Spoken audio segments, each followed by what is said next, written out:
Well, hello there. Welcome to Candor with Katy. Premium. Oh.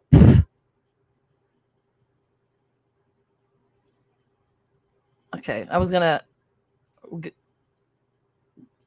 go live on Twitter. Sorry, a little thing there. But you need a premium account now. So sometimes I go to Twitter, sometimes I go to LinkedIn. I'll talk to you about that in a second. I'm going to roll the intro, and I'll be right back. Boom.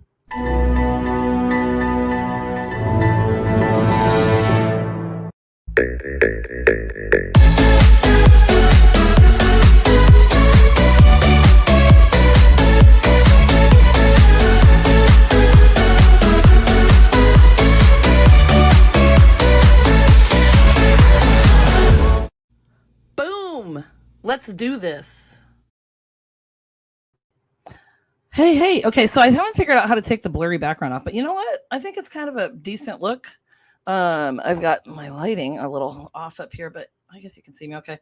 I'm in my office and have it rearranged a bit. It works, so we'll just go with it. I have to clean it up still. I've got lots of things to do. Sitz is here. Say hello. I need to create a little stand for him.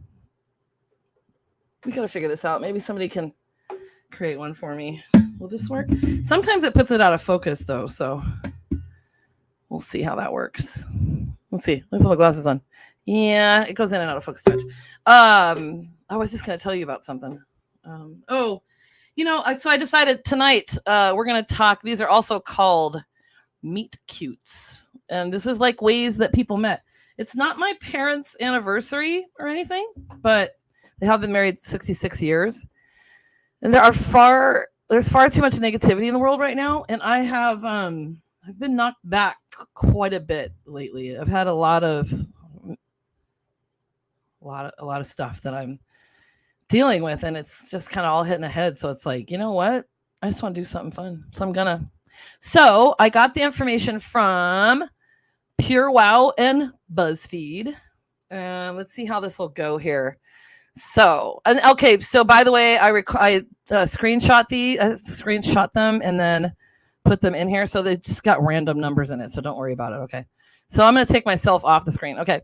The flight delay with the rose-colored lining. As I waited at my gate to fly home for Christmas during my freshman year of college, I recognized a face from school sitting across from me. We'd never talked, but our school was so small that I already knew his name was Philip. Ice storms kept delaying our flight, so I decided to talk to him. I found out he was flying standby to Atlanta and had been waiting all day at the airport. Whoopsies. Oh, man, I can't even see that. Okay, sorry. When it came time to board, he was called to the desk and got the very last seat on the plane. We walked the tight aisle in the commuter jet until I found my seat, 5C. After trading seats with the woman who would have been my neighbor, Philip and I were sitting together. When the flight attendant announced it was time to turn off our electronic devices, I couldn't find my phone and he offered to call it for me. Once we landed, I had to rush to catch a connection. When I got to my new gate, I scrolled through texts from my roommate and my mom, and there was a text from a number I didn't recognize. The message read, "Have a safe flight, Philip." And that's from Hillary J, 27, and they've been married 5 years. So I wonder if any of you out there have any stories for me, how you met your spouse, if you have a spouse. Comments. 66, that's freaking awesome. I know, right? So my mom just turned 84 and dad's 86, and mom was 18 when they got married. So they have, it's quite a cool story. I should probably tell it another time, but I could talk about how they met at the end. I might have before already, but they were in high school at different high schools in North Dakota. Mom was a cheerleader, dad was a football player, dad liked mom, blah, blah, blah. But they got married when mom was 18 and dad was 20. So yeah, long time. I was going to do this actually on her birthday, and somehow I didn't have a Candor with Katy that night or something. Okay, so we're going to come up to story number 2. They're not all very too long, okay? So next one. The one who trusted her intuition. I was an event director at a nursing home, and Bienvenido. And by the way, Mike, hi. Nice to see you. Bienvenido, Ben for short, from Paraguay, was doing a carpentry job there. We were friendly and would say hello to each other often until one day he came up to me and said, "It's my last day on this job. I'm leaving, you know." I was like, "Okay, nice to meet you. Bye." He responded, no, I'm leaving to go back to my country. Would you like to go out to dinner with me? I said, okay, I guess. I grabbed the pen, and as I turned to give it to him to write his number, I had a fleeting thought that this is the man I'm going to marry. We had our first date on Christmas at my parents' apartment. I invited him over for dinner since he didn't have any family in the country. We ended up getting married that same year. And that's from Cody G, 62, who has been married 21 years. I guess I can leave myself up here, huh? Isn't that nuts? That's pretty awesome. So, I want to know, got to make myself big on this one. I want to know if any of you have ever had that, who are married or had been married. Did you have a moment when you first met them where you got that feeling? Because I've heard it before. Obviously, I haven't had that feeling, but have you had that feeling where you're like, oh, this is the person I'm going to marry? And you actually do? I want to know. That's pretty cool. Okay, so we're going to move on to the next story. Dun, da, da, da. We met at a bus stop in Atlanta, a city where neither of us lived. So already that's pretty interesting. Okay. One of us asked the other if it was the right bus stop, and we realized we were both going to the same place. A prospective students' weekend at Emory University. We chatted the whole bus ride and kept being drawn to each other throughout the next couple days. Neither of us chose to go to Emory, and we didn't choose to go to the same school, but we stayed in touch. We got married 8 years after we met. Thank goodness that we both chose to take the bus. And that's anonymous, of course, but that's another kind of fun story. Now I got to ask you, have any of you made a connection with someone and then years later gotten back together and then potentially gotten married from that? Okay. Now, I met my husband over the phone while taking a ticket order for a minor league baseball team I worked for. He said he needed to switch tickets because he was going to a St. Louis Cardinals game, and as a diehard Cubs fan, I gave him hell about his team. The odds of me picking up that call and him mentioning the Cardinals to spark that conversation, it was fate. We hit it off so well. 2 years later, we were married. Now, these are a lot of anonymous stories, but pretty cool nonetheless. Okay, this one I don't even have to go to a bigger screen. I was a manager at a fast food restaurant, and he delivered the bread. He tells people I liked his buns. That's pretty awesome. Okay, here we go. We met at the old movie theater I worked at in high school. It was a busy night, and I was working the counter with only one other person. We were in the back room when a customer walked up. So we played rock, paper, scissors to see who was going to help him.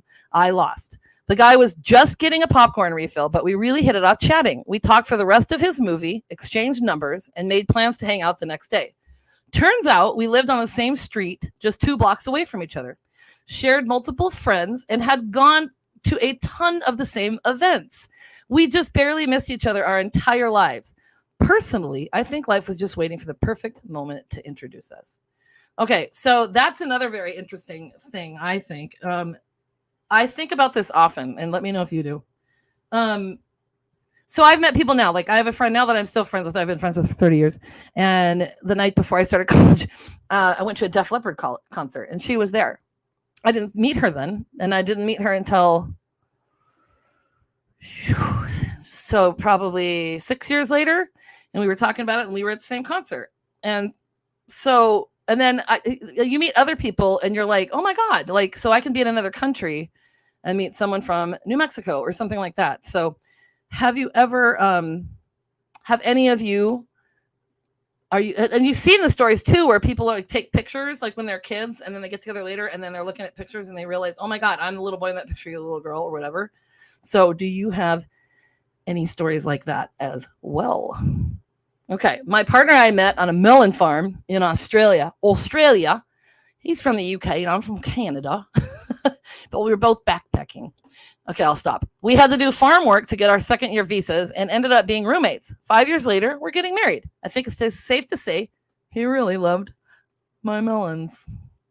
That's pretty awesome. Have you ever worked with someone and married them? Okay, we met on Craigslist. Seriously, okay? I posted for a FWB and got no response. Oh, I had to look this up. I was like, what is FWB? It's Friends with Benefits, in case you didn't know. I don't know why they can't put that on there. Okay. About a month later, I wrote a new post. So, by the way, this person would be looking for just a hookup, right? So it's just probably why I didn't get many responses, or she, I don't know. Okay, about a month later, I wrote a new post and I got one reply. We emailed and I IM'd for a couple of weeks before talking on the phone and deciding to meet for dinner. She told me she'd only ever considered replying to one other guy a month earlier and showed me the post she saved. It was my first post. We went on dates with other people while being FWB and would both rush home to tell each other how horrible our online dates were. 6 months later, we were exclusive. It's been 13 years, and I can't imagine my life without her. Now, that's an interesting one. That's very interesting and a very unconventional way to meet. All right, we were paired at my good friend's wedding. I was the coordinator, but the bride had a falling out with one of her bridesmaids a few weeks before, so she asked me to fill in. The ex-bridesmaid was much taller than me, so the dress dragged a lot. My heel got caught on some stairs, but the groomsman I was walking down the aisle with caught me. It was the most ridiculous meet cute for two people who couldn't hate rom-coms more. Both of us were anti-relationship and had been single for years after bad divorces. We've been together for 3 very happy years now. And that looks like Canada CA or something. Okay, so these are all kind of cute stories. And that's it. No more stories.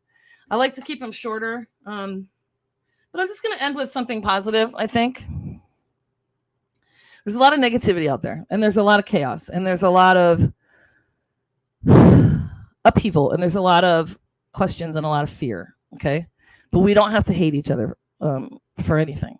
We don't have to judge so much, you know? Like, I take it really hard, but I'm a super empath, so, you know, if I choose not to engage on a negative post, that's my choice. It's your choice too. We don't all have to spread our opinions online. We can just keep it to ourselves, you know, and we definitely shouldn't be losing friendships over it. So just so you know, I'm always here for you. Okay. You know what Sit Squatch always says? It says the journey, where'd he go? The journey begins with you. So be good to yourself. And you know, I love you. Whoops. Where's my thing? Horgan loves you, right? Peace and love. Thanks for joining me. It's just a fun little one, and keep it positive. Let's hug each other. All right, have a good night. Bye.